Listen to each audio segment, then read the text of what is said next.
పేరెంట్స్కి, టీచర్స్కి ఒక చిన్న క్వశ్చన్ అడగాలనుకుంటున్నాను.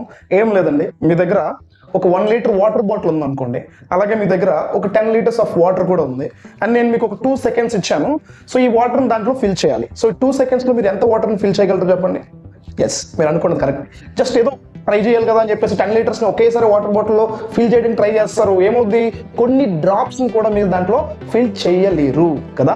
టీచర్స్ అయినా పేరెంట్స్ అయినా ఇదే కదా ఆన్సర్ వస్తుంది. ఎస్, మరి మీరు 40 to 45 డేస్లో టోటల్ సిలబస్ కంప్లీట్ చేస్తామని చెప్పేసి, లేదా అన్ని సబ్జెక్టులు తీసుకొచ్చి మేము టీచ్ చేస్తాము, ఇంగ్లీషు, మ్యాథ్స్, సైన్స్, అదే ఫిజిక్స్, కెమిస్ట్రీ, బయాలజీ.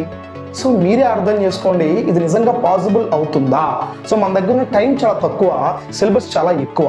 సో ఇలాంటి సందర్భాల్లో తల్లిదండ్రులైనా లేదా టీచర్స్ అయినా గమనించి అర్థం చేసుకోవాల్సిన విషయం ఏంటి అంటే, ఈ తక్కువ టైంలో పర్ఫెక్ట్గా ఒక పర్టికులర్ సిలబస్ని లేదా ఈ కొన్ని సబ్జెక్ట్స్ని మనం ఎలా టీచ్ చేయగలం అనే విధంగా మాత్రమే ఆలోచించాలి. సో గజపతి నగరంలో మన ఎంఎస్ ఇన్స్టిట్యూషన్ దగ్గర we only teach English, Maths and Reasoning in this summer camp. So if you are willing to join, please register now. Thank you.